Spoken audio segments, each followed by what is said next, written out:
Cordial saludo de la institución, la Academia Nacional de Derecho, Actualización y Perfeccionamiento Profesional, ANDAP.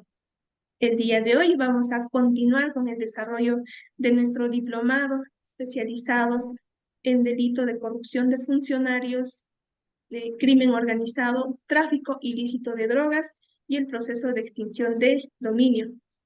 La sesión del día de hoy que nos convoca es nuestra octava sesión, que se va a abordar el tema de tráfico ilícito de drogas. El mismo que estará a cargo por nuestro ponente, el doctor Jean-Paul Taboada Ilco. El doctor a la fecha viene desempeñándose como juez superior titular de la Corte Superior de Justicia de la Libertad. Bien, estimados colegas, para que la sesión del día de hoy sea se desarrolle de manera didáctica, dinámica, formular sus preguntas en el caja de comentarios y también pueden alzar el icono de la mano, se les va a habilitar el micrófono a cada participante. Asimismo, recordarles que las preguntas que se van a formular sean de acuerdo al tema que nuestro ponente va a desarrollar. Bien, de la misma forma les solicitamos estricto respeto para nuestro ponente, para los organizadores del presente evento académico, también para los participantes quienes se encuentran en nuestra plataforma Zoom y de la misma forma nuestros eh, participantes quienes nos están viendo a través de nuestro Facebook Live desde distintas regiones de nuestro país. Bien, doctor, le doy el uso de la palabra para que pueda dar inicio a la sesión del día de hoy. Muchas gracias.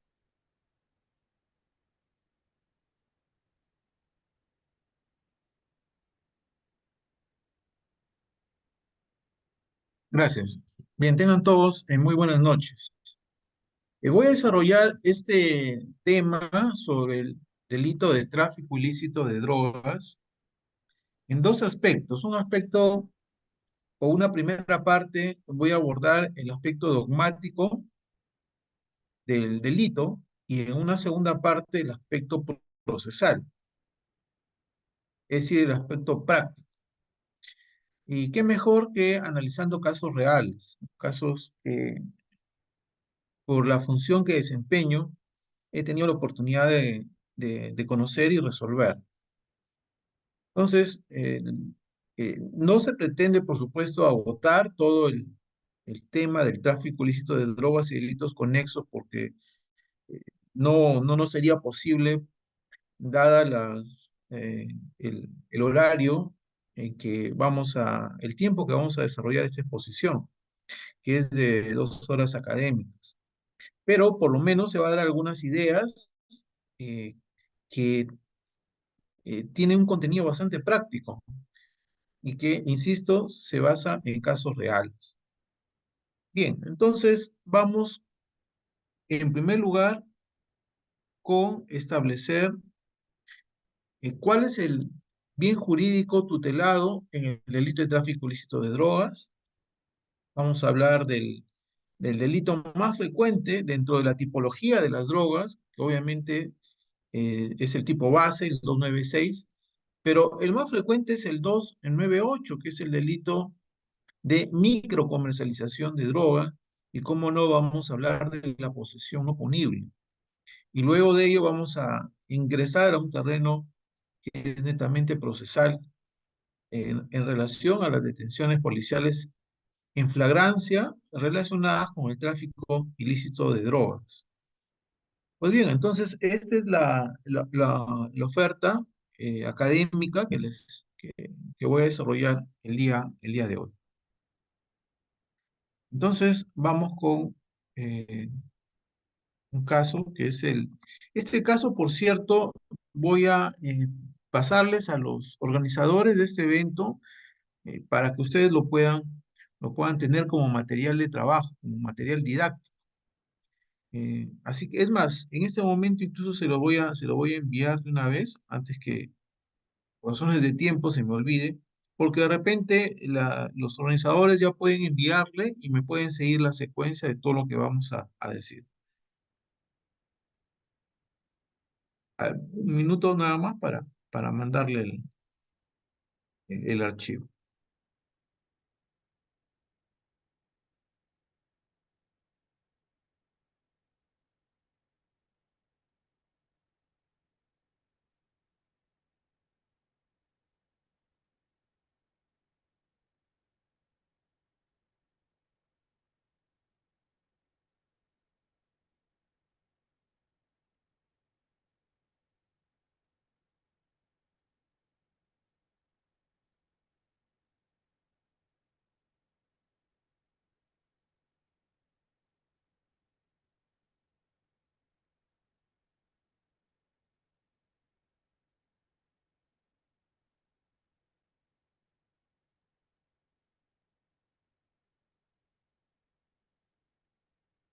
Ya, ya está. A ver si los organizadores, por favor, les puedan compartir a los asistentes esta, esta resolución.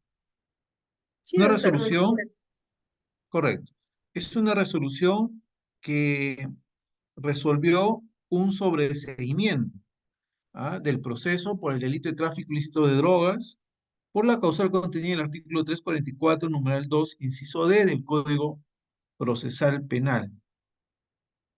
Se trataba de un delito de microcomercialización de droga. Entonces, cuando me desempeñaba como juez de investigación preparatoria de la ciudad de Trujillo, tuve la competencia en resolver en la etapa intermedia este sobreseimiento, en la cual se hace un análisis, por supuesto, dogmático de delito de tráfico ilícito de drogas, y luego se hace un análisis de la causal invocada, que es el 344.2.2D, cuando no existe razonablemente la posibilidad de incorporar nuevos datos en la investigación y no hay elementos de convicción suficientes para solicitar fundadamente el enjuiciamiento del imputado. Por favor, permítame unos minutos nada más. Tengo que resolver acá un problema de conexión. Por favor, unos minutos, no esperemos. De paso, van revisando la resolución. Inmediatamente me conecto. Serán unos 5 a 7 minutos nada más. Bien, doctor, lo vamos a esperar. Bien, doctores, el doctor Jean Paul va a solucionar algunos problemas de conectividad que se le ha presentado. Suele suceder, a veces ciertos hechos ya escapan de nosotros, no solamente al ponente, también a nosotros, también en algún momento o circunstancia nos ha llegado a ocurrir. Pero sin embargo, siempre hemos tratado de superar los problemas técnicos que se presentan en este tipo de situaciones. Bien, doctores, hay que esperar unos minutos. Mientras tanto, voy realizando la invitación a los doctores que todavía no se han inscrito en nuestro diplomado. El presente diplomado se está desarrollando en 10 sesiones en vivo. El día de hoy es nuestra octava sesión. Estamos ya básicamente en las penúltimas sesiones. Asimismo, la sesión de hoy que se va a desarrollar es el delito de tráfico ilícito de drogas.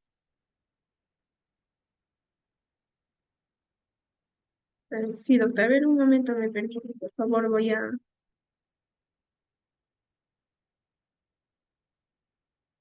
subirlo voy a descargarlo. Permiten unos minutos y también les voy a compartir en el Zoom. Ojalá me pueda eh, permitir compartir. Ya. Mm, mm.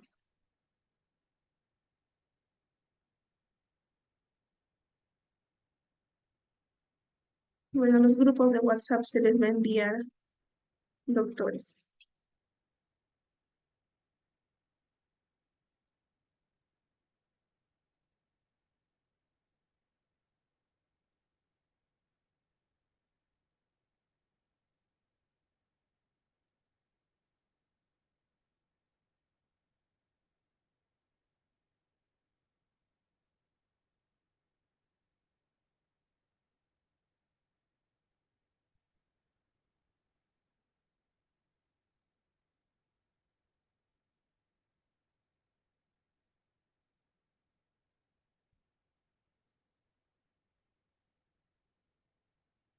A ver, voy a compartir también el número de los contactos de nuestra asesora de ventas. A ver, un momento. Estoy dejando también mi número personal. Ahí están los, el número de YAPE, doctores. Está, es el 976-220350. Tiene que salir el nombre de Suri Adit Hagaray Guamán y me envían al mismo número el reporte del pago para poderlos registrar y así puedan ustedes acceder al aula virtual de Andado. Voy a compartirlo a nuestros asesores, lo voy a enviar la sesión del día que nos acaba de enviar el doctor para que les pueda compartir en los grupos de WhatsApp.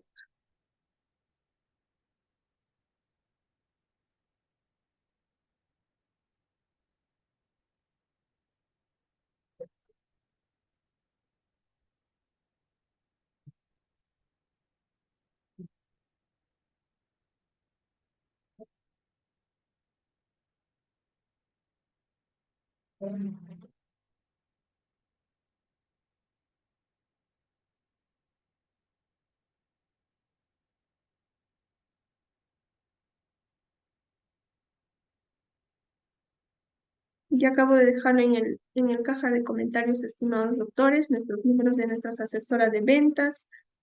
Está como la señorita Stephanie, la señorita Cintia, quienes les podrá brindar la información correspondiente con respecto a nuestro curso del día de hoy, también de nuestro diplomado.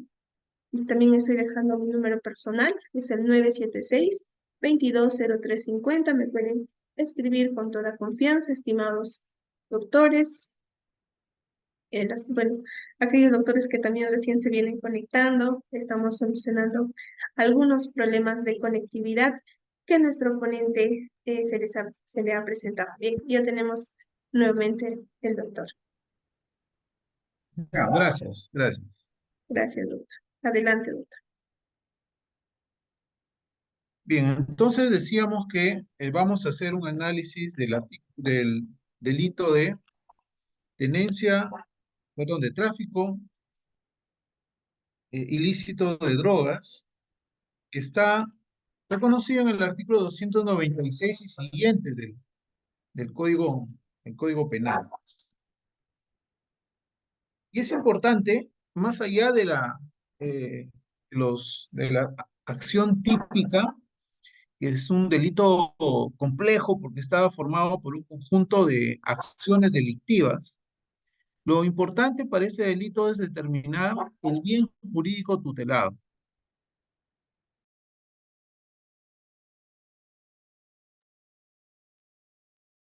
Y respecto al bien jurídico tutelado, que por cierto les he mandado ya la resolución, que espero que ya se les haya compartido, tenemos que en todos los delitos relacionados con el tráfico ilícito de drogas, el bien jurídico tutelado es la salud pública.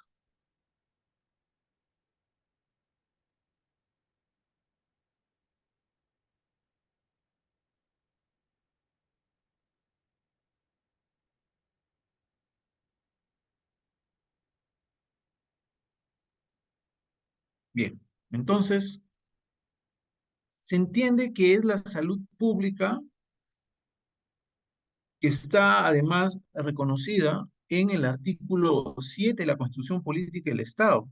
Es decir, la salud pública es un derecho de carácter fundamental. Entonces se entiende de que los actos de promoción, favorecimiento o facilitación al consumo ilegal de drogas tóxicas afectan la salud eh, pública y la salud individual. Por eso es que la protección inmediata con la represión del delito de tráfico ilícito de drogas es la salud pública, en tanto que la protección inmediata es la salud individual.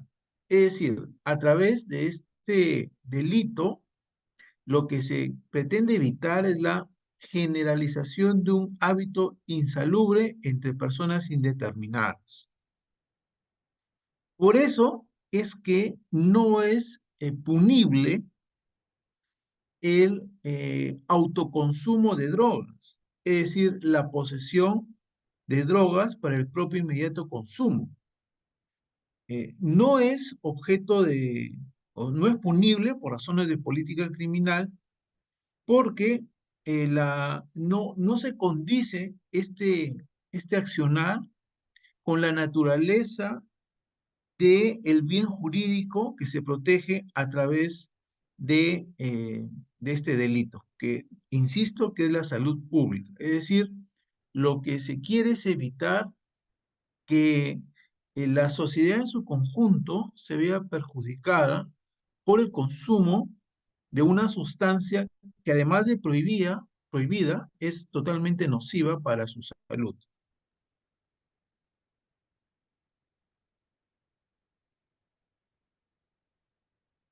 Si esto es así, si esto es así,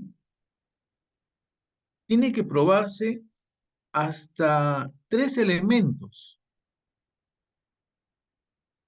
en relación a al bien jurídico salud pública. Debe tratarse en primer lugar de una sustancia que en abstracto tenga la capacidad de dañar de manera grave la salud individual de las personas. Esto es, de lesionarlas, incluso a veces de carácter irreversible. En segundo lugar, debe comprobarse la idoneidad concreta para afectar gravemente la salud individual.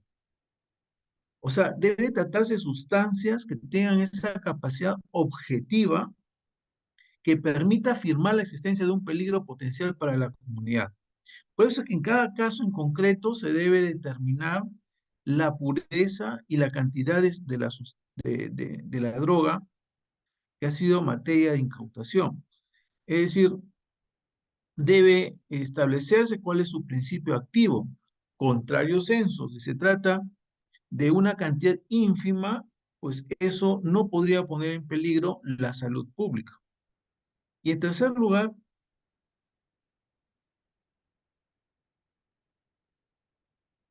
la cantidad de droga debe ser la cantidad apropiada para que pueda ser difundida entre una masa de población más o menos importante de personas indeterminadas.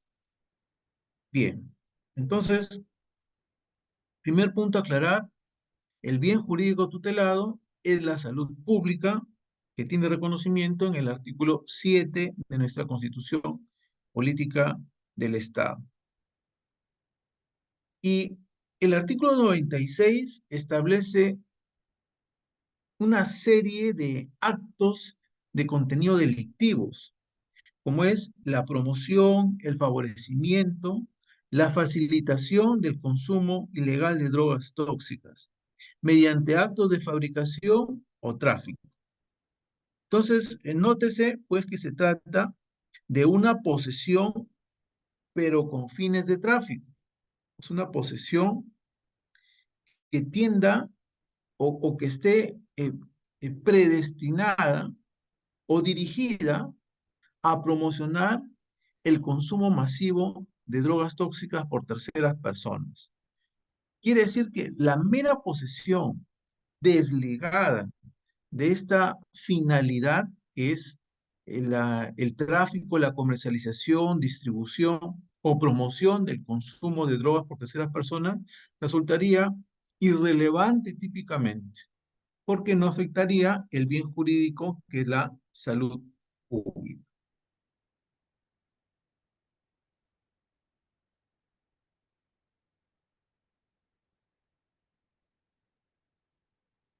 Muy bien.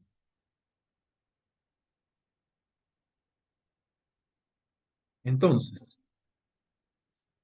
en, en un caso en concreto, que es el caso que estamos analizando, el caso se resume de la siguiente manera. Fue con fecha 23 de agosto del año 2009, a las 19 horas con 25 minutos, en inmediaciones de la Plaza de Armas del distrito de Laredo, de la provincia de Trujillo, la policía, un efectivo policial, observa en actitud sospechosa, es decir, según el informe de intervención policial, se encontraban nerviosos, dos ciudadanos, dos jóvenes, y al efectuarse el registro personal en sus prendas, se encontró en el imputado dos sobres de revista paquetes conteniendo en su interior hierba seca parecida a la marihuana y procede a su incautación. Es decir, a uno de ellos, nada más al efectuarse el registro personal, se le encuentra droga que al parecer era marihuana. Luego se efectuó la prueba de orientación, descarte y pesaje de la droga incautada y se obtuvo un resultado positivo para cannabis sativa con un peso bruto de 10,48 gramos. El acusado señaló en su declaración, con la presencia de su abogado, que efectivamente él posee la droga incautada, pero señala que esta droga estaba destinada a su consumo personal. Se practica la pericia químico-toxicológico en la orina del acusado y dio resultado positivo para marihuana. Bien, este es el caso que se planteó ante el entonces tercer juzgado de investigación preparatoria de Trujillo, y a partir de allí es que vamos a analizar todo lo relacionado con el tráfico ilícito de drogas. En principio se trata de un delito de mera actividad, es decir, es un delito que no requiere la comprobación del acto específico de la droga. Es un delito entonces de tendencia interna trascendente. Es decir, lo que se tiene que acreditar en el proceso es que la posesión de la droga es para fines de tráfico, es para fines de comercialización o favorecimiento del consumo de droga. Por supuesto que tiene un resultado cortado porque, insisto, no es necesario acreditar en cada caso que efectivamente la droga llegó, por ejemplo, a, eh, llegó a sus destinatarios, o sea, que efectivamente llegó la droga al consumidor. No es necesario esa exigencia típica y menos probatoria. Lo que en todo caso podría ser considerado dentro de la fase final de agotamiento del delito, pero que no es necesario porque es un delito de peligro, es un delito de peligro. Tanto así que es de peligro y es de peligro abstracto que no se requiere tampoco demostrar en el caso en concreto la afectación a la salud de el supuesto consumidor o consumidores. Eso no forma parte de la exigencia del tipo penal, así que nos encontramos ante un delito de mera actividad, un delito de peligro abstracto y un delito de tendencia interna trascendente porque ya hemos explicado que la posesión de drogas tiene como objeto o como finalidad su tráfico ilícito. Y hay que insistir en el tráfico ilícito, porque hay tráfico, puede haber tráfico lícito de drogas. De hecho que las últimas modificaciones al artículo 296 y siguientes del Código Penal, por ejemplo, específicamente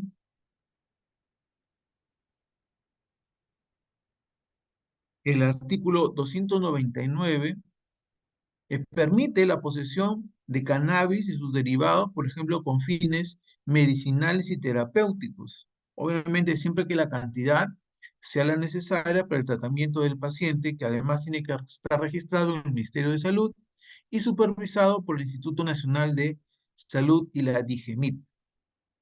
Entonces, eh, no todas las drogas, o sea, el tráfico puede ser legal si es que está reglamentado, como es el caso de la marihuana, pero con estrictos fines eh, medicinales y terapéuticos.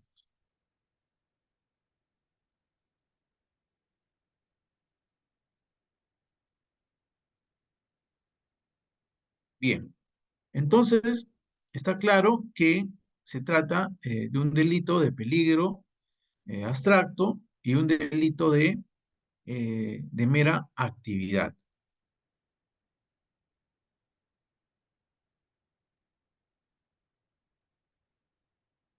¿Cuál es el problema que se genera en la práctica en el delito de tenencia,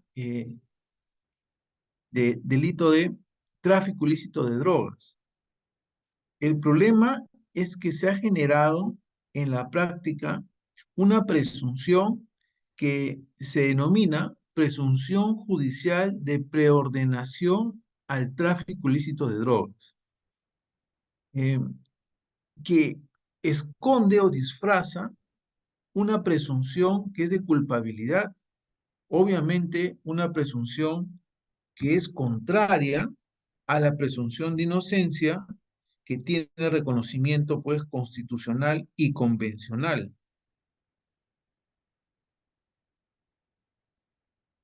¿Y en qué consiste esta presunción judicial de preordenación de la droga al tráfico?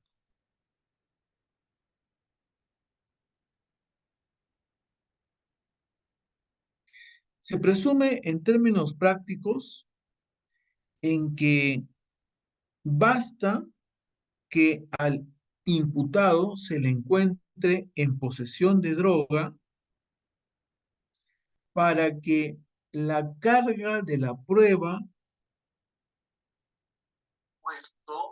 la carga de la prueba se dirija al propio imputado, quien debe demostrar que esa droga no está destinada al tráfico, sino que es para su propio e inmediato consumo.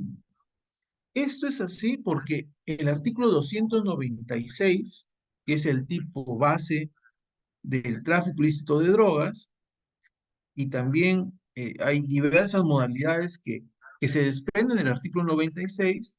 Luego el artículo 297 tiene una serie de circunstancias agravantes, pero a continuación el artículo 298 reprime el delito de microcomercialización de drogas o venta de drogas al menudeo que han sido materia de cuantificación por el legislador.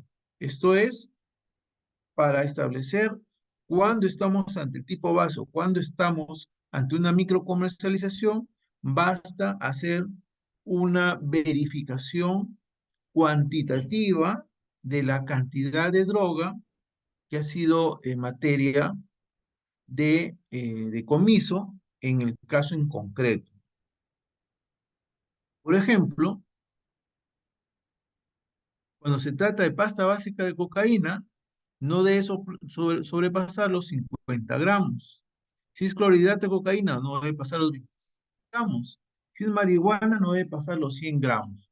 Porque si pasa esas cantidades, y me refiero al peso neto de la droga, ya vamos a ver cómo en el caso en concreto, que sirve de material de trabajo, allí solamente se estableció el peso bruto de la droga, lo cual constituye un grave déficit probatorio por la parte acusadora, porque lo típicamente relevante es el peso neto, porque es la sustancia que podría generar un daño o un peligro en la salud de las personas, si es que estas, por supuesto, consumen dicha droga.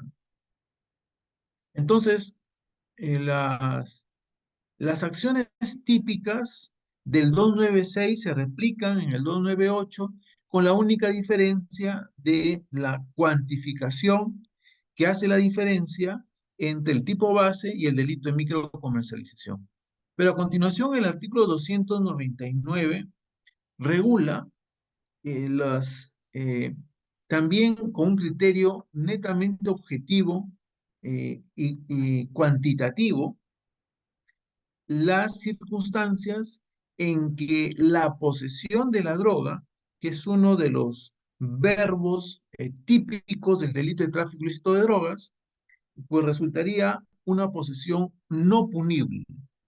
Y esto es cuando la posesión de la droga es para el propio inmediato consumo, y para ello también nuevamente se ha recurrido a un criterio cuantitativo.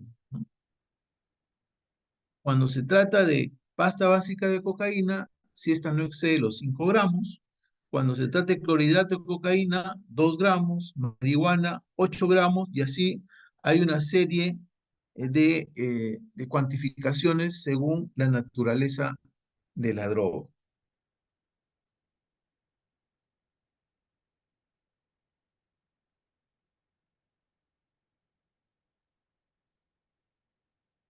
Bien, entonces, si ya sabemos eh, cuáles son los verbos rectores del tipo base, es decir, el 6 del Código Penal, que es la promoción, el favorecimiento, la facilitación del consumo de drogas tóxicas, estupefacientes o sustancias psicotrópicas, o el que posea estas drogas para su tráfico ilícito.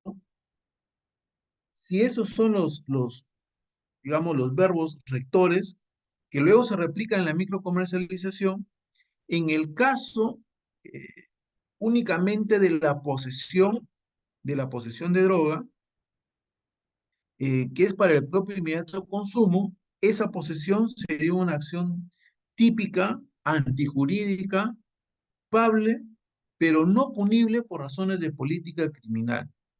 Lo cual es correcto, lo cual es correcto, porque en un Estado pues, eh, que favorece la libertad de los ciudadanos, pues cada ciudadano debe generar una autorresponsabilidad respecto a a qué sustancias pues puede ingerir y que en todo caso él es el responsable del cuidado de su propia salud. Así que no se puede imponer pues por parte del Estado una cierta moralidad o una cierta forma de vida, porque eso atentaría con la libertad de autodeterminarse, pues según su- sus propios, su propia visión o el propio criterio que tenga cada ciudadano. Bueno, entonces, ¿cómo encaja estas dos ideas en la presunción judicial de preordenación al tráfico ilícito de drogas? Pues muy sencillo. Es que en la práctica, cuando a una persona se le interviene en posesión de droga, se, eh, en la práctica se invierte la carga de la prueba y se exige al imputado que él demuestre que esa droga era para su propio e inmediato consumo, de tal manera que pueda invocar eh, una acción no punible conforme a los alcances del artículo 299 del del Código Penal. Bueno, en el caso en concreto que estamos analizando, pues eso sí llegó a acreditarse porque resulta que el imputado que había sido intervenido por la policía por encontrarse nervioso, que ya vamos a ver luego más adelante cómo la policía justifica detenciones en base a sospechas y la sospecha reside en que se puso nervioso. En ese caso sí se practicó una, eh, una prueba toxicológica en el imputado que resultó positivo. Esto es, se había demostrado en el caso en concreto de que el imputado pues era un consumidor de droga. Eso era un dato objetivo.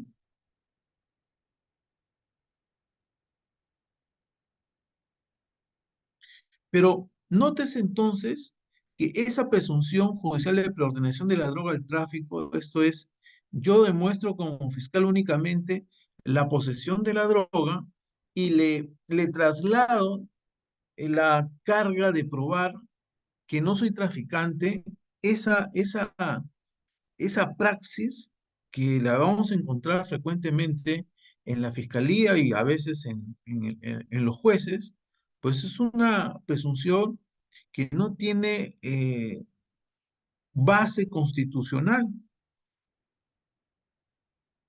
sino más bien es una neta presunción de culpabilidad.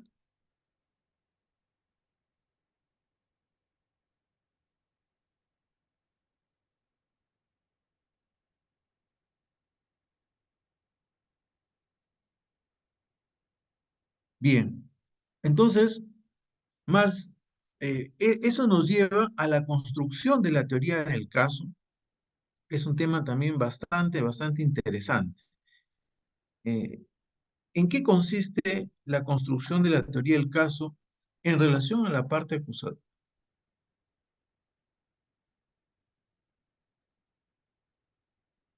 Significa que le corresponde al Ministerio Público la carga probatoria de, de todos los elementos del tipo penal materia de imputación.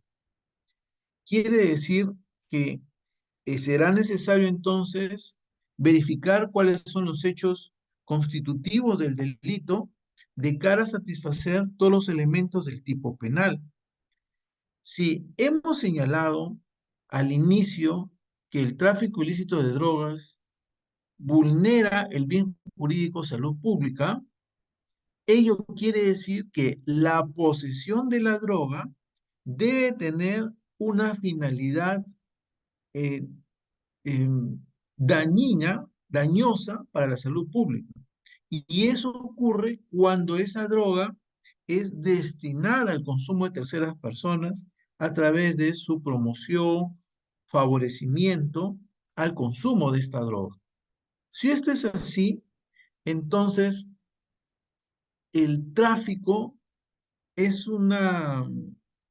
es un elemento sustancial, un hecho constitutivo del delito que tiene que ser acreditado por el Ministerio Público. No tiene que ser, eh, o sea, es un hecho constitutivo que no puede ser suplido por ninguna presunción, porque bajo las reglas de la presunción de inocencia, no puede haber partes de la acusación o ficciones de culpabilidad que no requieran su acreditación en el proceso. Eh, quiere decir que, quiere decir que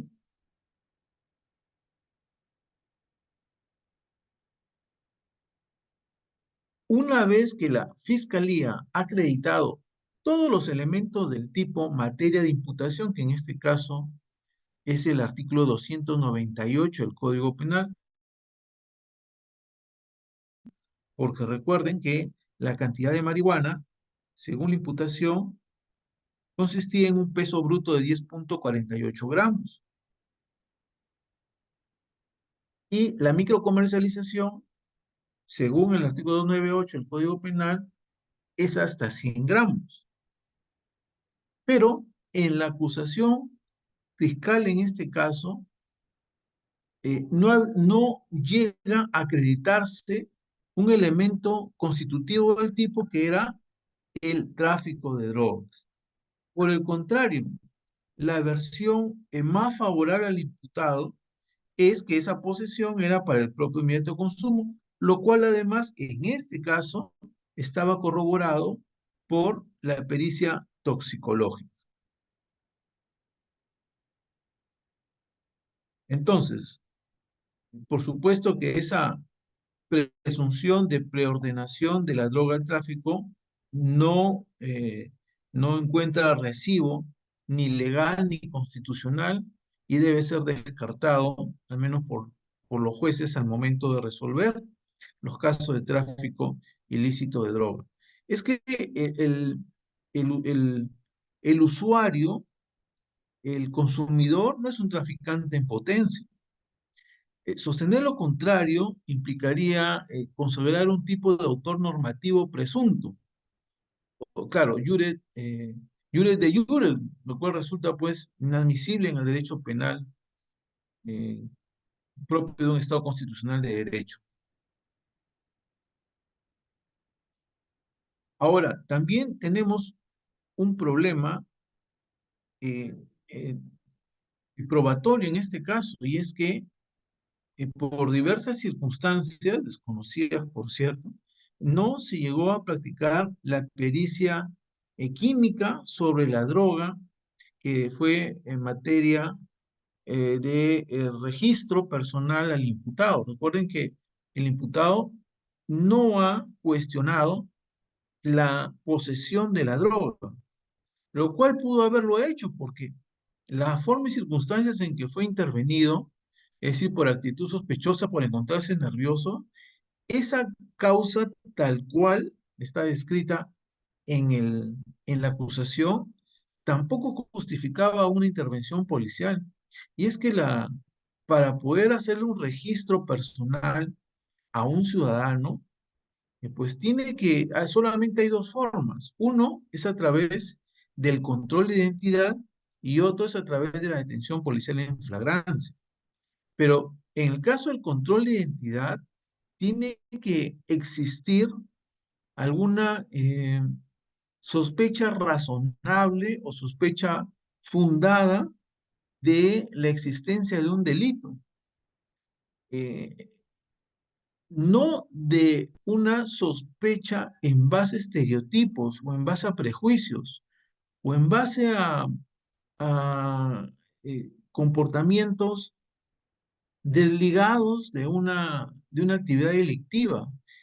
Es decir, el que esté nervioso una persona no puede justificar un registro personal, porque el registro, desde ya, es una medida restrictiva de un derecho fundamental, que es el derecho a la intimidad. Y cómo no, también el derecho a la propiedad, si es que como consecuencia de ello se va a generar alguna incautación de algún bien de propiedad del intervenido. Entonces, eh, o bien obedece esa intervención a un control de identidad, reitero, o a una detención policial en flagrancia, que ahí qué duda cabe, la flagrancia ya implica pues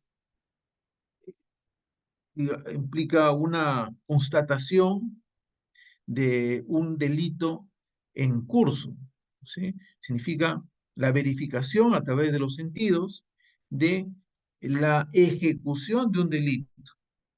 Eso es si estamos ante una flagrancia estricta.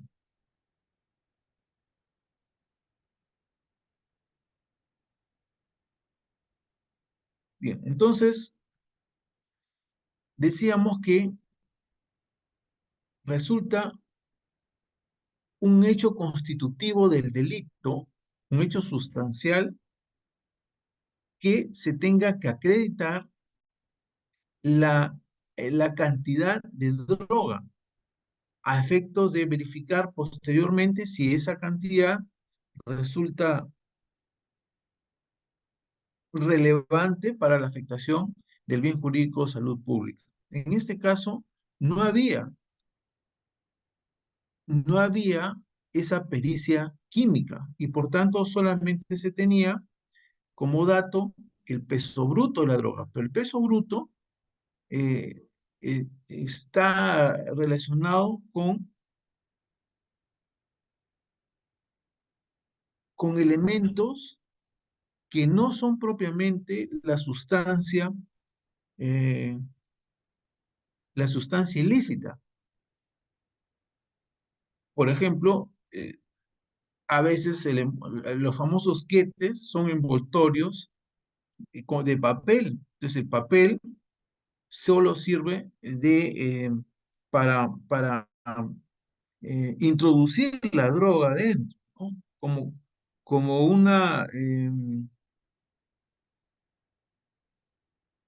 sirve para contenerlo, como un contenedor de la droga, más no es la droga. Por eso es que es necesario eh, realizar la pericia química para establecer cuál es la puridad de la droga, que eso es lo que es materia de reproche. Ese es el objeto del delito, la droga. El quete son los envoltorios. Entonces, desligando todos los envoltorios o desligando todo material o sustancia ajena a las drogas que tú vamos a obtener el peso neto. Si no hay el peso neto, por máxima de experiencia, quitando de los envoltorios u otras sustancias o materiales distintos o ajenos a la composición de la droga, evidentemente esa cantidad va a disminuir y podría disminuir incluso por debajo de los 8 gramos, con lo cual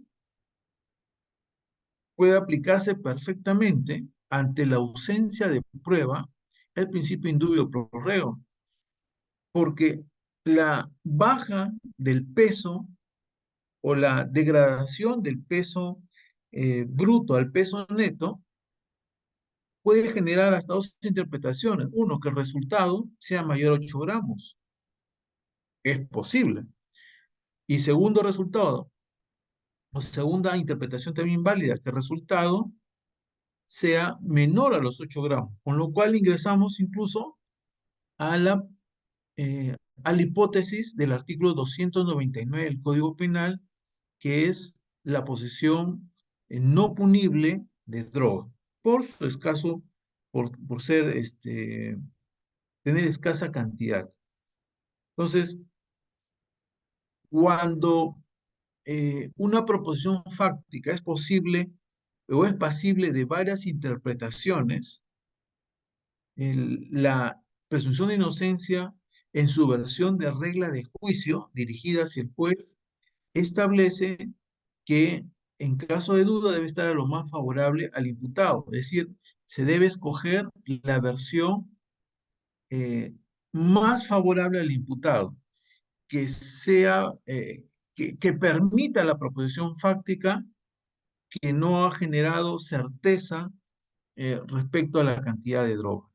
Entonces, en el caso que se les ha compartido, entonces tenemos dos serios defectos de la acusación. Uno, que solamente se establece como conducta delictiva la mera posesión de la droga, desligado de todo acto de tráfico. Y como consecuencia de ello, generar una presunción de preordenación al tráfico ilícito de drogas, lo cual está proscrito por la aplicación del principio de presunción de inocencia. Y lo segundo es que ni siquiera en ese caso se logró determinar cuál es la pureza de la droga, que también es un elemento importante a efecto de determinar la afectación al bien jurídico. Por último, la versión más favorable al imputado en este caso es que era consumidor de droga, porque precisamente la pericia químico-toxicológica apoya esa posibilidad o probabilidad ya de que el imputado haya poseído la droga para el propio inmediato consumo. Pero, ¿qué pasaría si la posesión de droga eh, es por un peso mayor al previsto en el artículo 299 del Código Penal? Y además, no existe la pericia químico-toxicológica practicada al imputado, o por último, sí se ha practicado la pericia química, pero no se ha encontrado en el organismo del imputado restos o sustancias relacionados con la droga. Es decir, no existe evidencia de consumo precedente de droga por parte del imputado. ¿Qué pasaría si tenemos esas dos variables? Que por cierto, eso es lo que ocurrió en otro caso, que también a continuación les voy a enviar.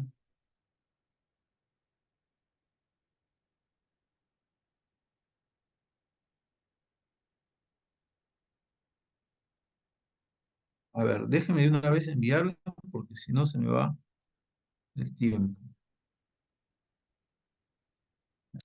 A continuación les voy a enviar el otro caso. Por favor, un segundo.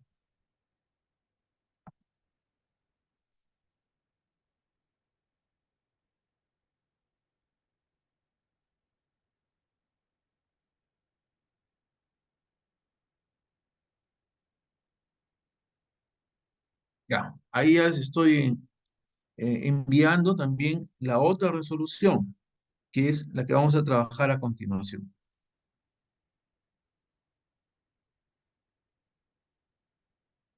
Sí, se le pregunta al organizador si ha verificado que ya le llegó la información. Sí, doctor, ya les he enviado al personal para que se los compartan en los grupos de WhatsApp.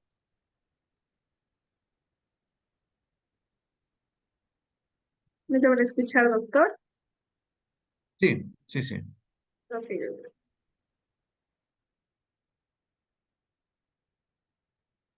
Ya, un segundo, por favor.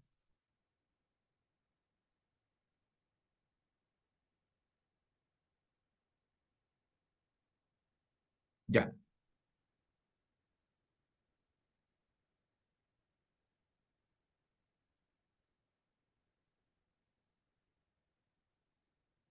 A ver, vamos a compartir entonces la parte pertinente.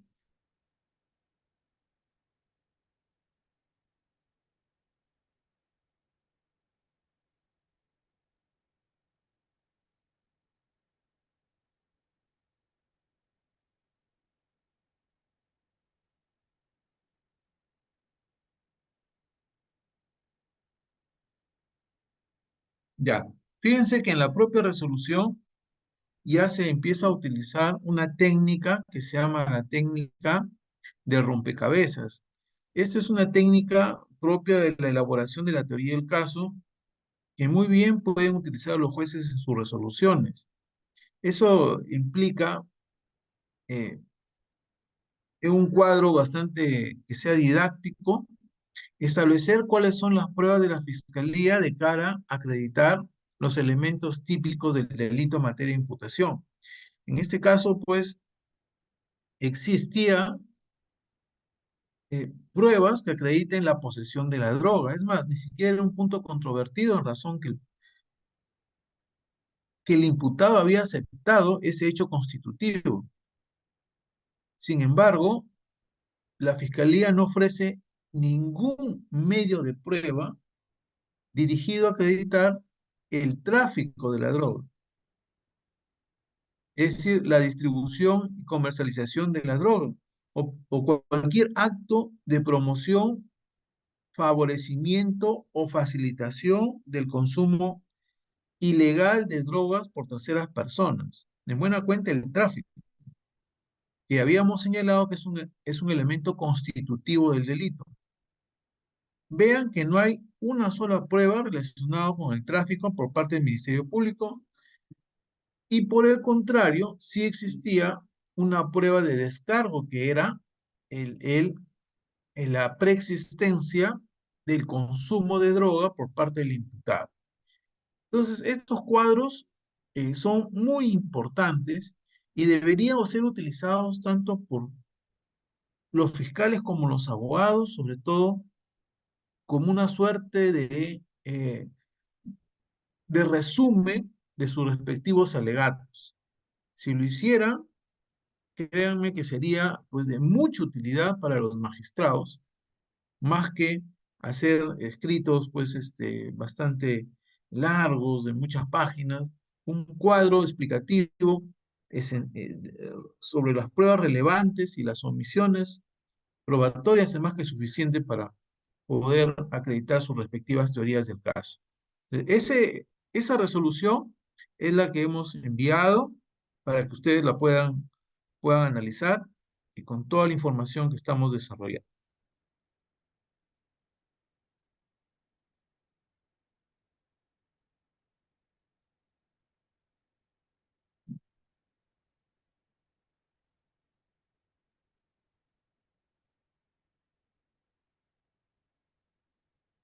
Ahora vamos a ver, están levantando quiero ver si hay preguntas en el chat, por si.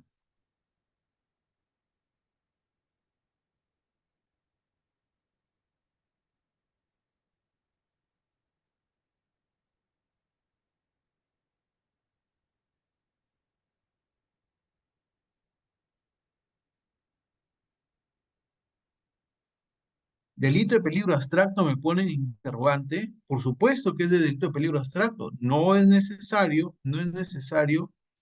que en cada caso se tenga que acreditar por parte del Ministerio Público un potencial consumo de terceras personas. Es más, ni siquiera es necesario identificar a los posibles consumidores de la droga que ha sido materia de incautación por parte de la policía. Entonces, es un delito de peligro abstracto. Los delitos de peligro en concreto, en cada caso se tienen que acreditar el peligro concreto y real eh, que justifica la vulneración del bien jurídico. Pues eso no ocurre en el delito de tráfico ilícito de droga. Entonces, sí es un delito de peligro abstracto, es un delito de mera actividad. Piénsese, por ejemplo, en la posesión de pues 50 kilos de droga pues en una casa. No es necesario acreditar que esa droga podría generar daño a las terceras personas. Ya de por sí, por la cantidad, hay una presunción razonable de que esa droga iba a ser destinada al tráfico.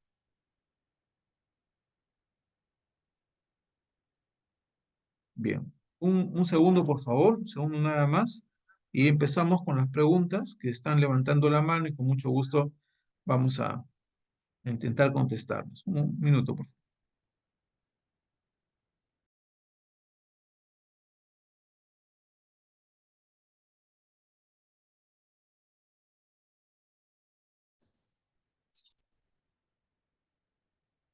Sí, buenas noches, doctor Tawada. Un momento, por favor, el doctor en este momento ha pedido un par de Gracias, segundos. gracias.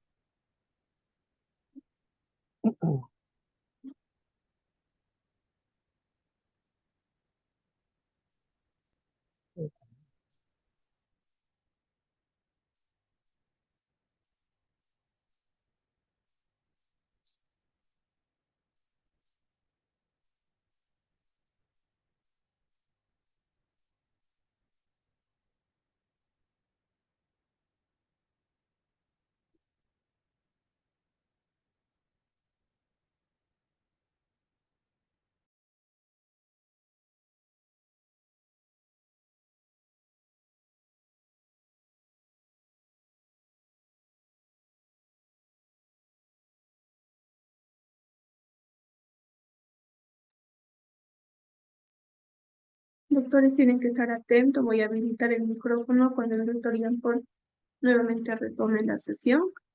Hay unos breves segundos y en un momento ya se va a volver a reanudar la clase.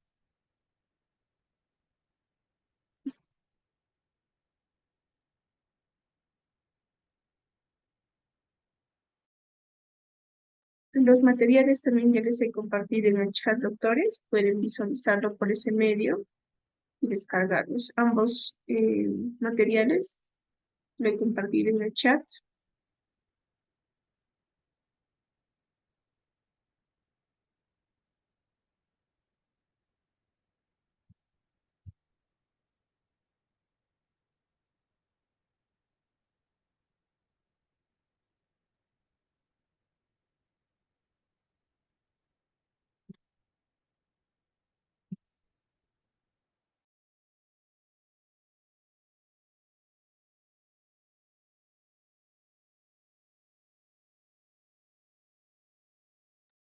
Ya, ahora sí, continuamos.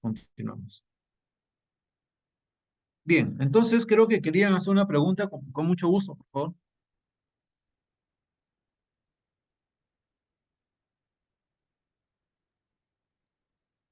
Doctor Henry, se le va a habilitar el micrófono, por favor. Buenas noches, gracias. Sí, doctor Tawada, sí, mire, solamente no me quedó claro algo. Inicialmente usted habló de la inversión de la carga de la prueba. Entonces, yo lo he entendido en el sentido de que el Ministerio Público solo tenía que acreditar la posesión y sería la parte investigada la que tendría que acreditar que ha sido con fines de consumo.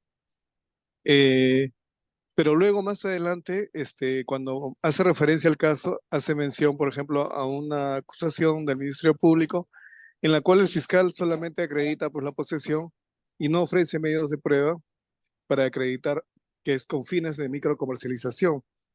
Entonces, por ahí más o menos va mi pregunta. Yo entiendo que, bueno, cursos que llevo antes, yo entiendo que el Ministerio Público sí tiene la carga de la prueba para acreditar los elementos del tipo. O sea, si el tipo habla de posesión, ¿no? Con fines de comercialización, el Ministerio Público también tenía que acreditar o presentar medios de prueba para acreditar que esa posesión es con ese fin. No sería suficiente acreditar la posesión. Y con relación a eso, también quiero hacerle una pregunta. Mire, cuando hablamos de posesión, yo en todos los casos que he visto de esta figura en la modalidad de posesión con fines de comercialización, siempre ha sido en flagrancia. O sea, nunca he visto un caso que haya llegado en la modalidad de microcomercialización, en la modalidad de posesión, cuando no ha habido flagrancia, porque siempre la intervención de la policía es cuando el imputado pues tenía en su poder o en el lugar, si es un inmueble, en el lugar donde se encontraba, se encontró la droga, o si es una vivienda también se encontró ahí la droga, pero nunca he visto un caso en que, por decir, se le encuentra una persona en posesión de droga y la persona diga, pero esta droga no me pertenece, le pertenece, o alguien me la ha hecho guardar, ¿no? Entonces, pero la otra persona no está en el lugar. Entonces, con relación a eso, yo le hago una pregunta. ¿Se podría admitir dentro de la modalidad de posesión, así como pasa en el derecho civil, admitir también una posesión mediata? Porque la posesión mediata está claro, ¿no? Es el que tiene en el hecho la droga, pero alguien que no lo tiene, pero lo tiene a través de otro. Y le digo eso porque he visto un caso en un colegio, es un caso de menores, ¿no? Le encuentran a una menor de 13 años 50 gramos, no, 20 gramos de marihuana, que conforme después salió el resultado de análisis químico. La menor cuando declara dice, esta droga no es mía, esta droga me la dio mi primo, que tenía 18 años, ¿no? Y que también es estudiante en ese colegio, en un colegio, ¿no? Y él solo me lo ha dado me lo ha dado para que yo lo guarde porque él va a pasar un examen y no quiere eso. Entonces, en ese supuesto yo digo, se podría admitir que el que le dio la droga a la menor para que ella lo guarde podría también entrar en ese delito como poseedor, no obstante que a él no le han encontrado, ni siquiera ha estado ese día, ni siquiera lo han detenido. En eso va mi pregunta. Gracias. Ya, muchas gracias por la pregunta. A ver, el- vamos a responder de que esa presunción de preordenación de la preordenación al tráfico ilícito de drogas es una presunción de culpabilidad que de manera pretoriana se está mal utilizando en los diversos procesos penales. O sea, es una presunción contra ley, porque va en contra de el reconocimiento constitucional y legal del principio de presunción de inocencia. Y partimos de la regla básica de que la carga de la prueba le corresponde a quien genera la imputación, esto es al Ministerio Público. Si esto es así, entonces habrá que eh, precisar de que quien debe acreditar todos los elementos del tipo penal, evidentemente es el Ministerio Público a través de hechos constitutivos en base al caso en concreto. O sea, tiene que satisfacer todos los elementos de la teoría normativa a través de proposiciones fácticas que estén acreditados con medios de prueba. Con lo cual ya estamos hablando en términos de teoría del caso. Pues bien, en muchos casos, la Fiscalía eh, construye su caso simplemente con la mera posesión de la droga. No estamos hablando, por cierto, de cantidades que denotarían ya una destinación al tráfico. Por ejemplo, si le encuentran 50 kilos, una tonelada, 100 kilos, eso está claro que esta posesión de la droga, por la forma, incluso por la forma en que está eh, eh, cómo está empaquetado la droga, el lugar donde se encuentra, cuáles son las actividades del imputado que se le encuentra en posesión de esa droga. Todos esos son indicativos, indicios de que esa droga, por la cantidad porque no tiene, por ejemplo, un trabajo lícito el imputado, por cómo está camuflada la droga. Todos son indicativos de que esa droga va a tener una finalidad que es la promoción, distribución o, la, eh, o el favorecimiento del consumo de terceras personas. Quiere decir que está destinado para su tráfico.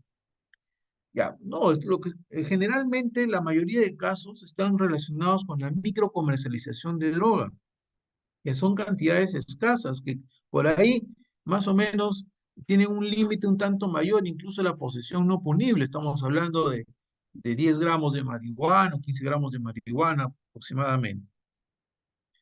Bien, entonces, en el caso real que yo les he enviado como material, la, la construcción de la imputación se basa en la mera posesión. Es decir, te encontré droga, en este caso marihuana, y por tanto tú eres traficante. En todo caso, tú demuéstrame que no eres traficante. Y esa es una presunción de preordenación de la droga al tráfico, que no solamente es aplicable en nuestro país, de hecho que en España esto ha sido motivo de diversas sentencias del Tribunal Constitucional Español, reconociendo, digamos, esa mala aplicación o reversión de la presunción de inocencia. Pero así se malutiliza, digamos. Tanto así que en un caso real que he mencionado se ha utilizado. Entonces, sí, el fiscal, además de la posesión, debe construir o debe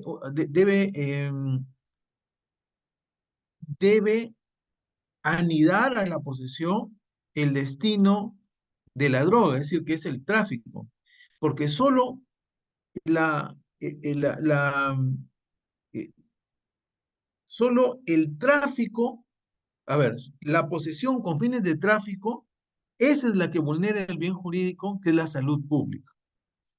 Si esto es así, entonces le corresponde al fiscal, además de la posesión, generar prueba directa o indirecta, que es lo más seguro que va a utilizar, indicios de que esa droga pues está destinada al tráfico, es decir, a la promoción, al favorecimiento o facilitación del consumo de drogas por terceras personas.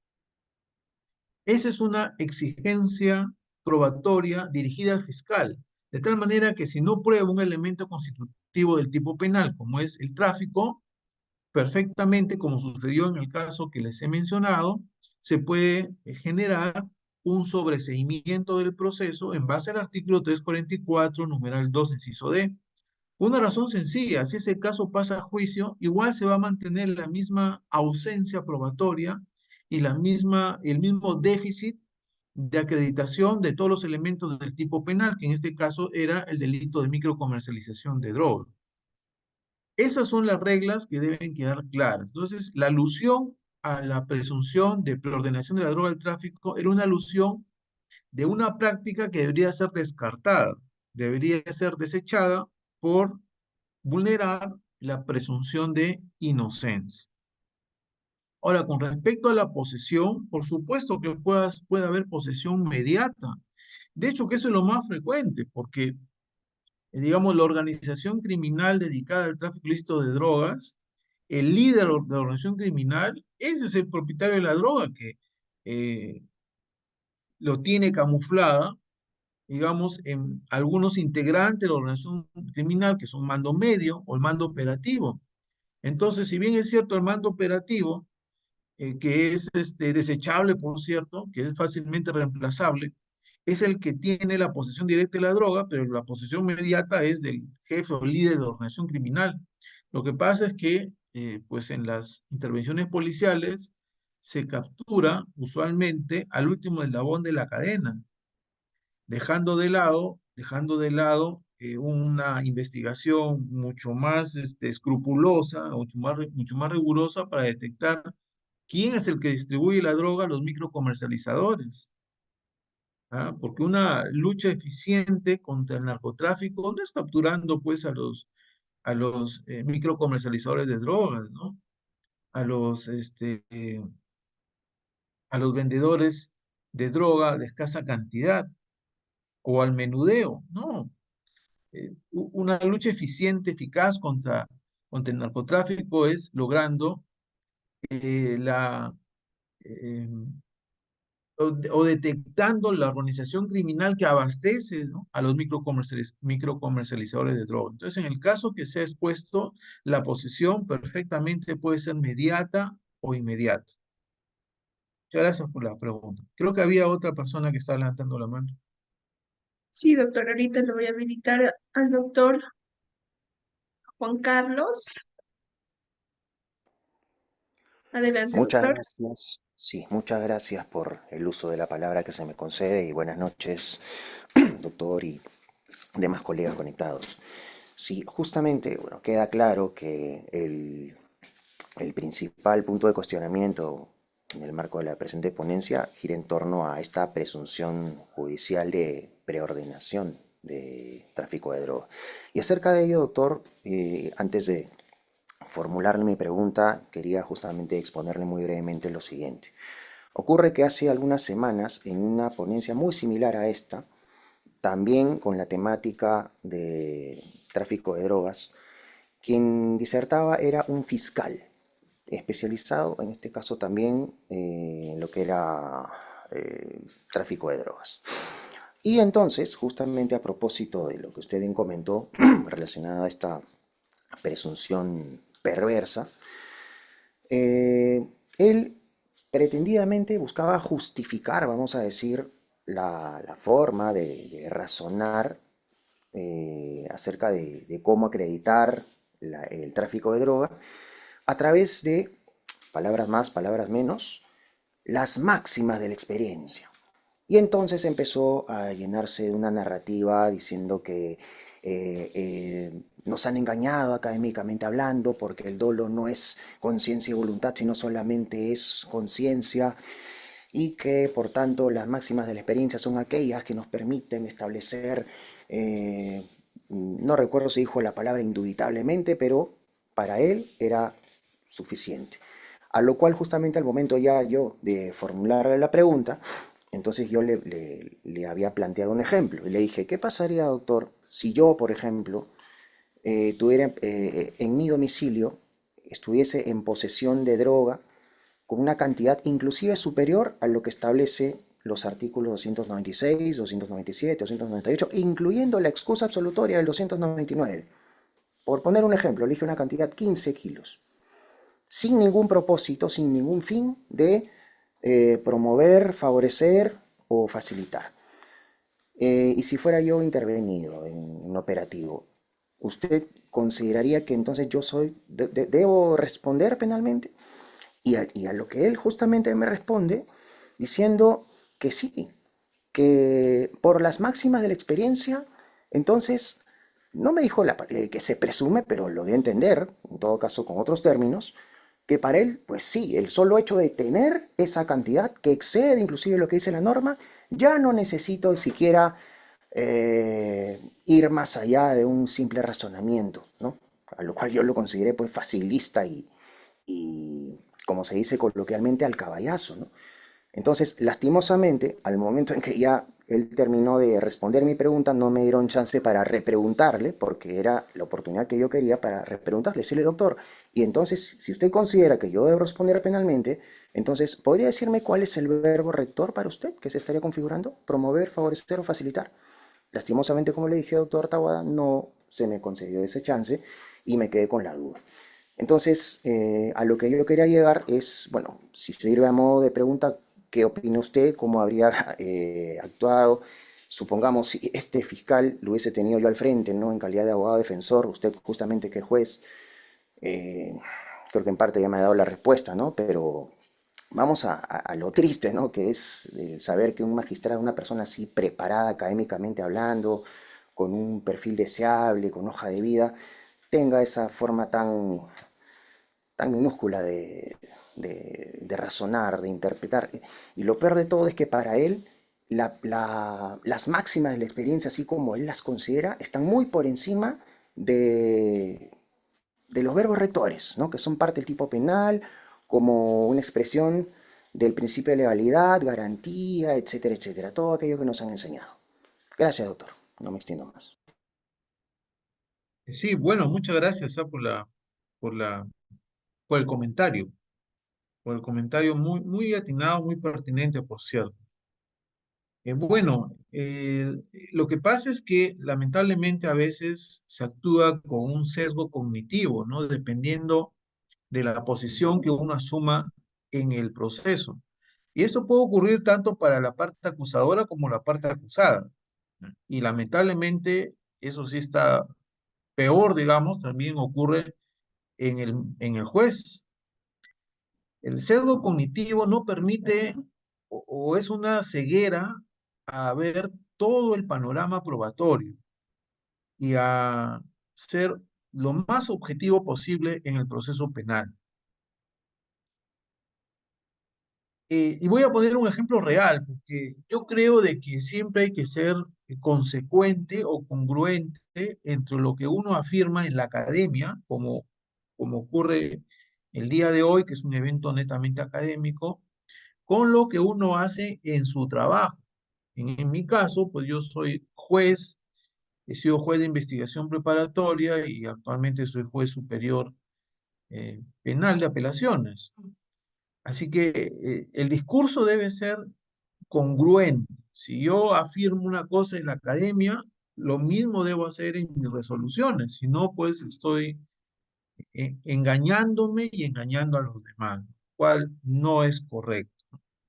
En este caso en concreto, fíjese que fue un caso bien interesante porque se le encontró al imputado con 9 gramos de marihuana. Ya, en este caso estamos ante un peso neto, a diferencia del caso anterior donde no había ese dato y solamente se tenía el peso bruto de la droga. En este caso, se le encuentra con 9 gramos de marihuana, conforme a la pericia química de la droga.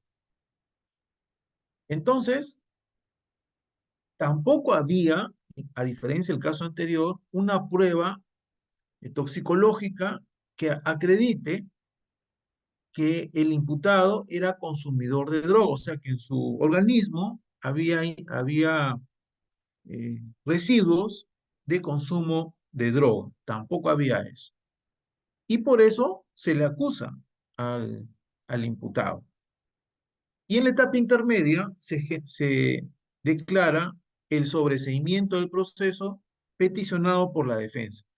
Con lo cual, quiero que se entienda ahora la importancia de la etapa intermedia, que debería ser realmente un verdadero filtro, no como está sucediendo en la realidad, que es una audiencia, dicen, es una audiencia para el juicio, porque prácticamente todos los casos que vienen con acusación pasan a juicio. No, eso es una desnaturalización o perversión de la etapa intermedia. Hay que entender que una persona que pasa a juicio le va a generar una fuerte aflicción, porque es una exposición pública de un caso penal en la cual el imputado ya queda estigmatizado, por más que lo archiven el caso con una sentencia absolutoria, el hecho de ser incorporado en un proceso penal ya es un hecho que lo contamina socialmente.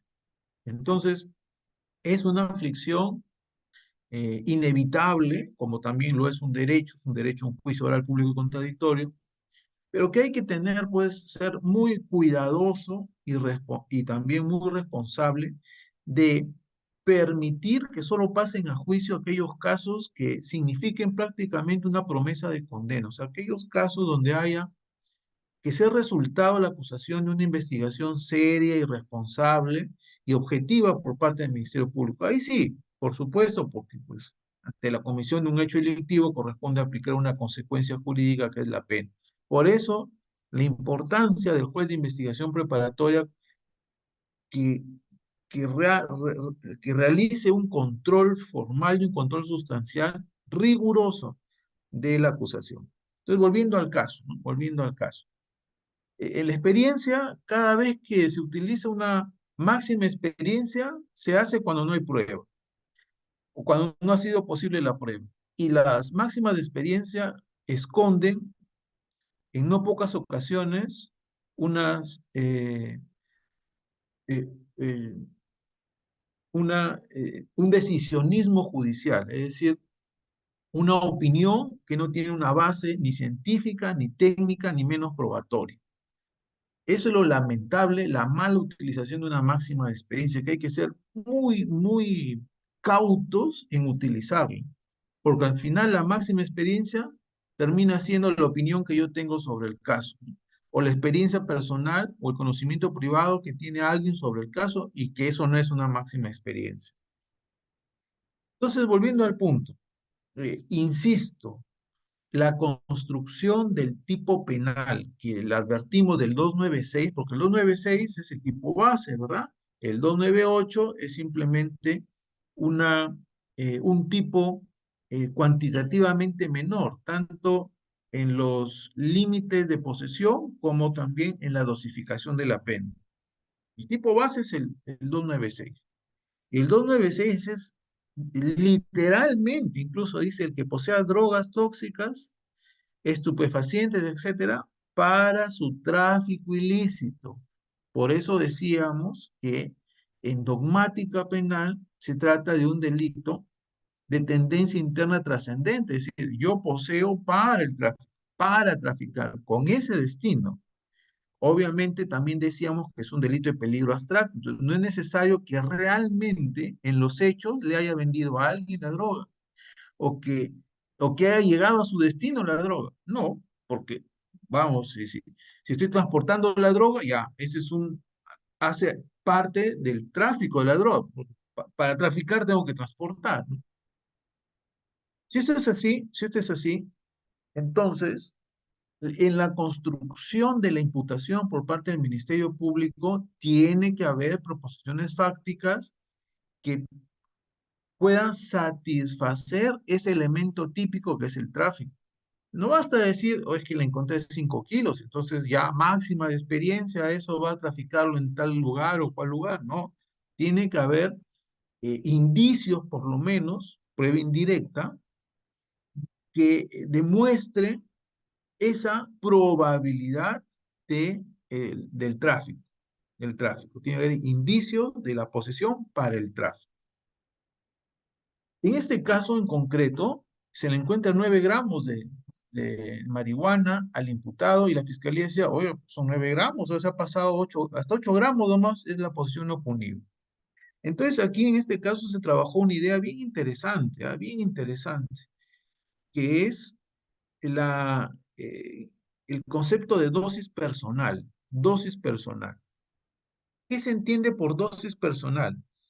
Es el consumo total necesario para que el usuario consiga los efectos deseados de la droga. A ver, es que no todos tenemos la misma resistencia a determinadas sustancias. Entonces, en la droga puede ocurrir lo mismo. Es decir, eh, eh, una referencia, sin duda, es el límite cuantitativo, pero no se agota en el mismo, porque una persona que tiene un consumo reiterado de droga generará mayor resistencia a la misma, por tanto 8 gramos, pues no genera el efecto que requiere del consumo de la droga, y pues probablemente necesite mucho más, 10 gramos o 15 gramos, ¿ves? Eso es un tema que va a depender del caso en concreto. Entonces, fíjense cómo se va trabajando con mayor equidad estos conceptos jurídicos de dosis personal, por ejemplo, ¿no? Entonces, si no hay un hecho constitutivo del tráfico, pese a la posesión, entonces estaríamos ante un hecho, o por lo menos ante la posibilidad de un sobreseimiento por insuficiencia probatoria, o una absolución más adelante si es que pasa a juicio por insuficiencia probatoria, porque la fiscalía no ha cumplido con la prueba suficiente del delito. En esa línea de ideas es que eh, esta este caso que también se les ha enviado, por lo menos a los organizadores, para que a su vez les envíen. Es un caso bien interesante porque ha generado ese criterio, por lo menos en la época que me desempeñaba como juez de investigación preparatoria, generó de que los casos donde solamente se tenía la mera posesión sin ninguna prueba relacionada con el tráfico, ya los fiscales pedían directamente el sobreseimiento del proceso, cual demostraba también lo importante que es tomar decisiones debidamente fundamentadas y sobre todo que generen un criterio. Bien, muchas gracias por la pregunta. Bien, doctor, también se le va a habilitar el micrófono al doctor Ángel.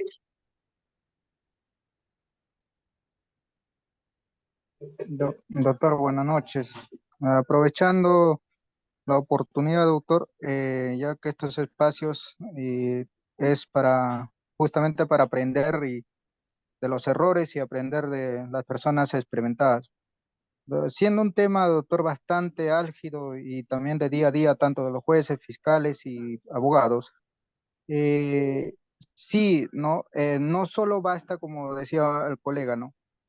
De un profesional que viene y que diga desde la máxima de la experiencia. Podemos hablar que inadecuadamente decir que utilizando la jerga sería una yapita la máxima de la experiencia, ¿no? Porque todos sabemos.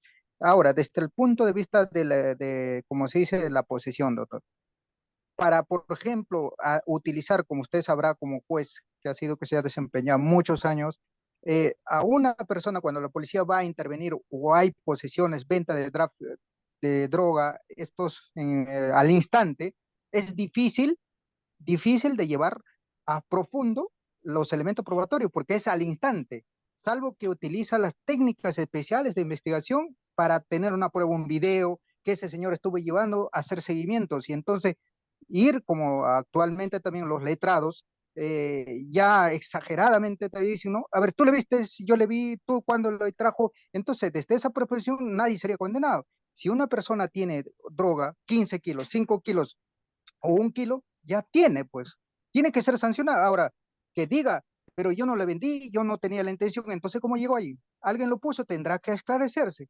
Ahora, lo que quizás el profesional anteriormente decía máxima del príncipe es para iniciar las investigaciones y para dar camino, pero para llegar a un control judicial, como usted mismo dice, ya es otro camino. Y entonces, como usted sabrá, la logística es importante en estos temas. Y entonces, si no se tiene logística, porque mayormente tienden estos microcomercializadores o de droga, desconocen todo, no es mío y entonces si no tenemos las herramientas, la logística va a ser imposible. Pero sí, también la pregunta viene, doctor, es que hace semanas, meses, creo, había una intervención que hubo una resolución cuando llegan al aeropuerto una persona extranjera bien está llevando harina de maca, creo, y el efectivo policial interviene y dicen que era droga, pero sin embargo, desde el análisis no era, se determinó que era harina. Entonces, en ese sentido, la resolución del juzgado creo iba a decir, no, sí, por indicios puede ser sentenciada, pero si mi pregunta iba más que todo, para ir sentenciar o una prisión preventiva o ir a abrir, formalizar, debe existir necesariamente la prueba o el análisis químico para la droga en estos tipos de delito, o no sería necesario para no incurrir en esos tipos de abusos, ¿no? Porque se determinó que no era droga. Entonces, este señor, pero de todas maneras lo tendrían diciendo por indicios. ¿Y cómo se aplicaría por indicios? O sea, tendrían que haber videos y otra cosa, ¿no? Y eso un poco más, doctor, de su punto de vista, desde su experiencia y conocimiento, por favor, gracias.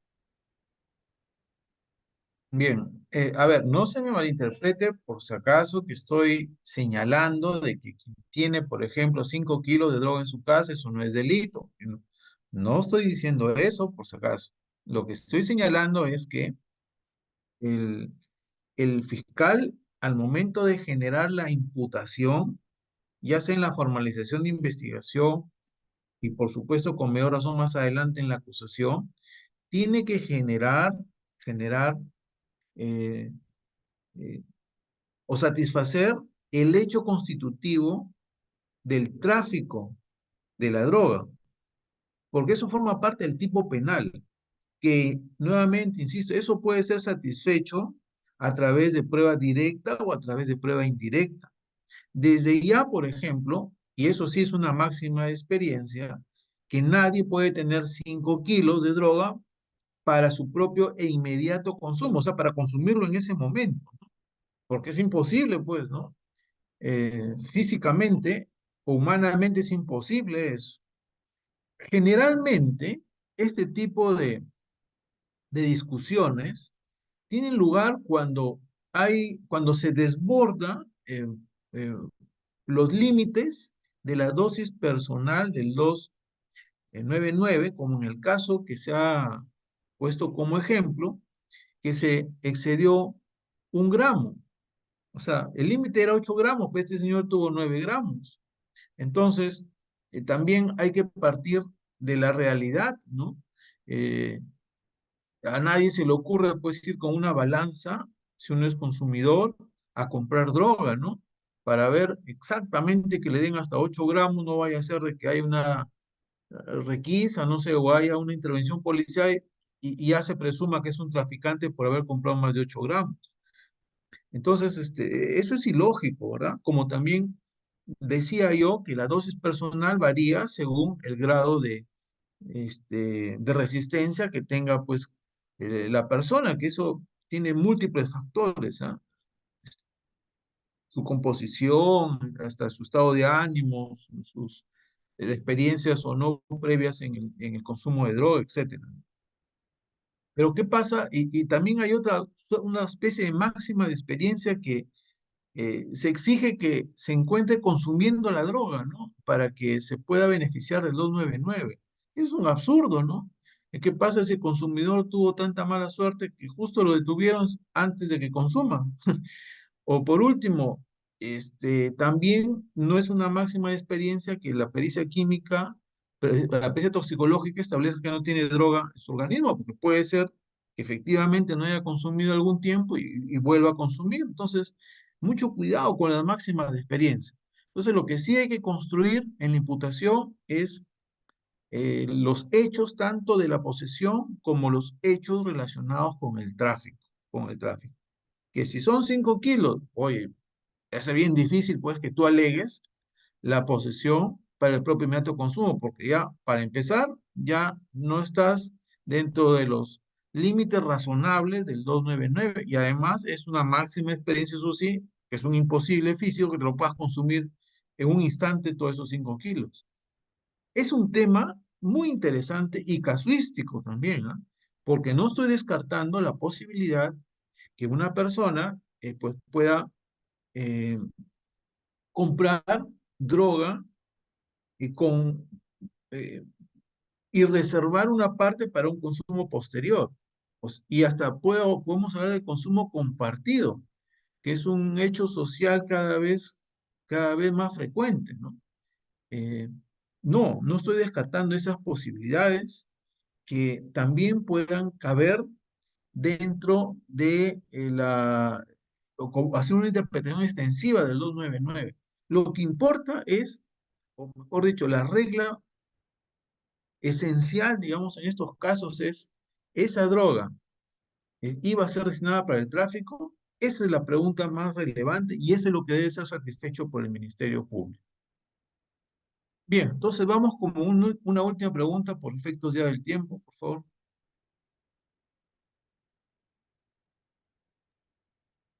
Bien, se le va a habilitar el micrófono al doctor Gilbert.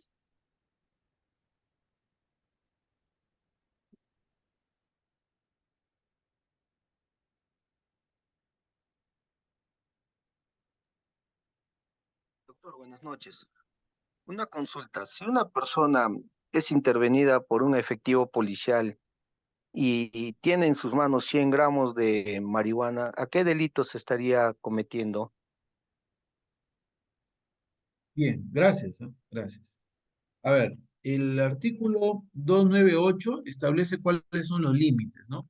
Si es pasta básica de cocaína y para que sea tipificado como delito de microcomercialización no debe sobrepasar los 50 gramos de pasta básica de cocaína. Y si se trata, por ejemplo, de marihuana, son los 100 gramos. Y así hay ciertas, cada clase de droga tiene un límite cuantitativo. Entonces, bueno, va a depender, pues, si el peso neto, recuerden, no el peso bruto no es relevante típicamente. Estamos hablando del peso neto luego que se ha aplicado una pericia química. La pericia química es indispensable en el proceso de tráfico ilícito de drogas, porque eso nos va a determinar la clase de droga y el peso de la droga, por cierto. Entonces, muy importante. Por eso es que tiene que realizarlo un perito eh, que tenga experticia en esa ciencia. Entonces, a la pregunta es, bueno, depende, pues depende cuánto se le encontró al imputado y si excede o no excede esas cantidades. La única diferencia es que del 298, si excede esas cantidades, va a ser eh, procesado con el tipo base del artículo 296 y luego dependerá también si habrá alguna circunstancia agravante prevista en el artículo 297 del Código Penal. Hay una pregunta ahí en el chat. Claro,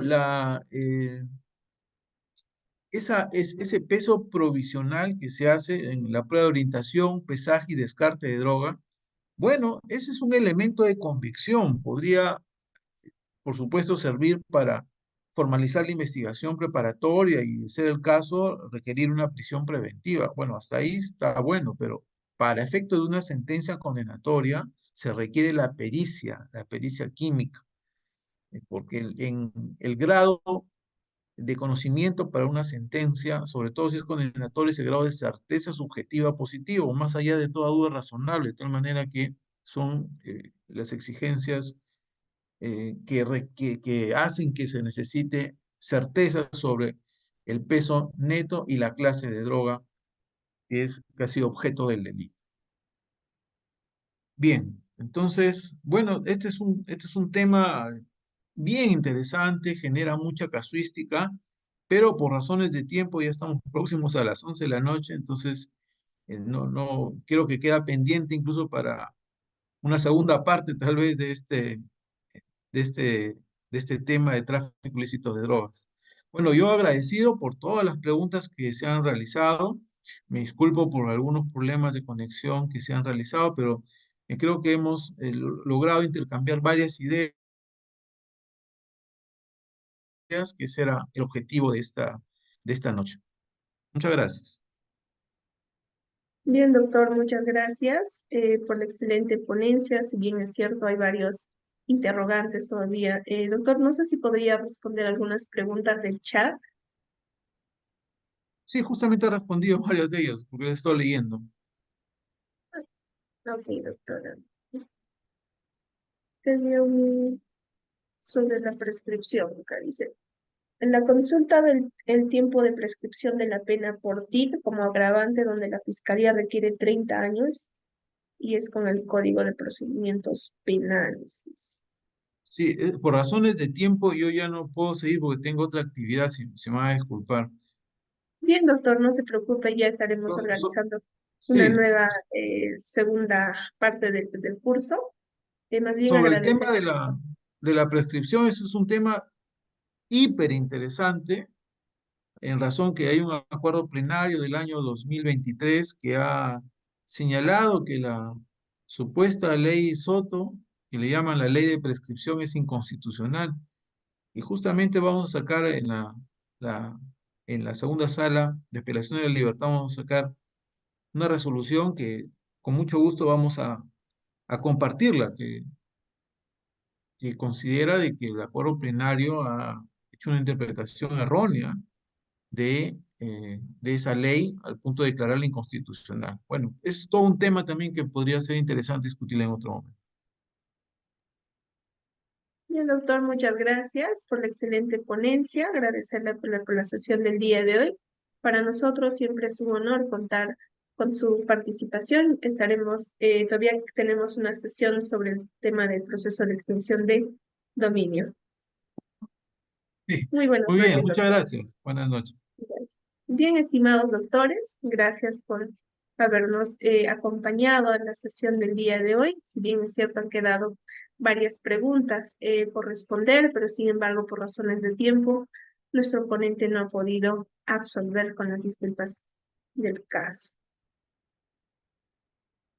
En realidad es bastante práctico cuando se desarrollan este tipo de sesiones los temas en realidad que se dan día a día, ¿no? En la práctica y los cuales han sido resueltos, ¿no? Ya sea por un colegiado, pero voy a dejar de transmitir en vivo y también voy a dejar de